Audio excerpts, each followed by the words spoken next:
भिखारी बना बिजनेसमैन। एक दिन एक ट्रेन में एक व्यापारी यात्रा कर रहा था।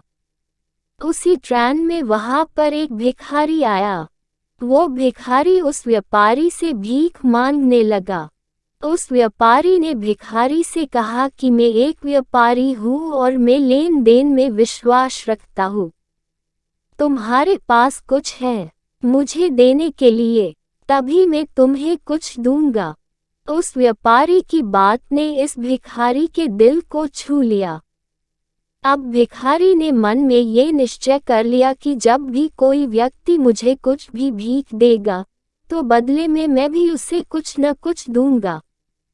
वो भिखारी बहुत सोचने लगा कि मैं लोगों को क्या दूं, तभी उसकी नज़र बगीचे में लगे फूलों पर गई।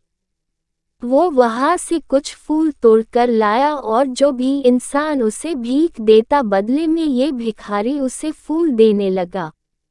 कुछ दिनों के बाद इस भिखारी को फिर से वही व्यापारी ट्रेन में मिला। भिखारी ने उस व्यापारी से कहा कि आपने मुझे पिछली बार कहा था कि अगर तुम मुझे कुछ दोगे तभी बदले में मैं तुम्हें कुछ दूंगा, तो आज आपको देने के लिए मेरे पास ये सुंदर फूल है। उस व्यापारी ने इस भिखारी से फूल लेकर उसे बदले में बहुत अच्छी भीख दी और कहा कि आज तो तुम भी मेरी तरह एक व्यापारी बन गए हो।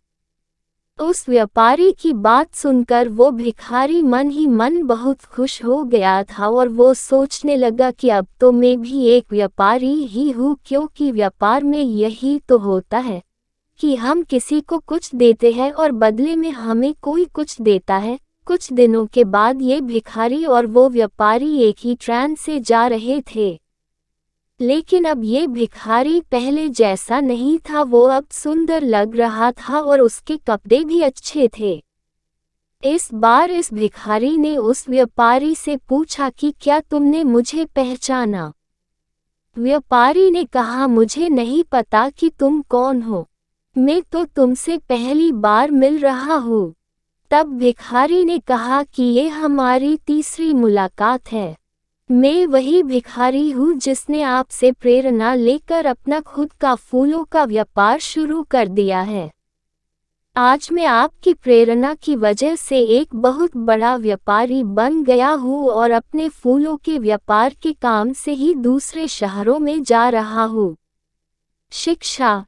इस कहानी से हमें ये शिक्षा मिलती है कि जो हम अपने आप को मानते हैं वही हम बन जाते हैं। अगर हम अपनी सारी जिंदगी अपने आप को दुखी मानते हैं तो दैक कभी भी हमारा पीछा छोड़ता ही नहीं है। अगर हम अपने आप को भिखारी मानेंगे तो हमारा स्वभाव भी वैसा ही हो जाएगा। अगर हम अपने आप को एक सफल और खुश इंसान मानेंगे तो सफलता और खुशियाँ अपने आप हमारी जिंदगी में आ जाएगी। आपको वो नहीं मिलता है जो आप चाहते हो, पर आपको वो मिलता है जिसमें आप विश्वास रखते हो।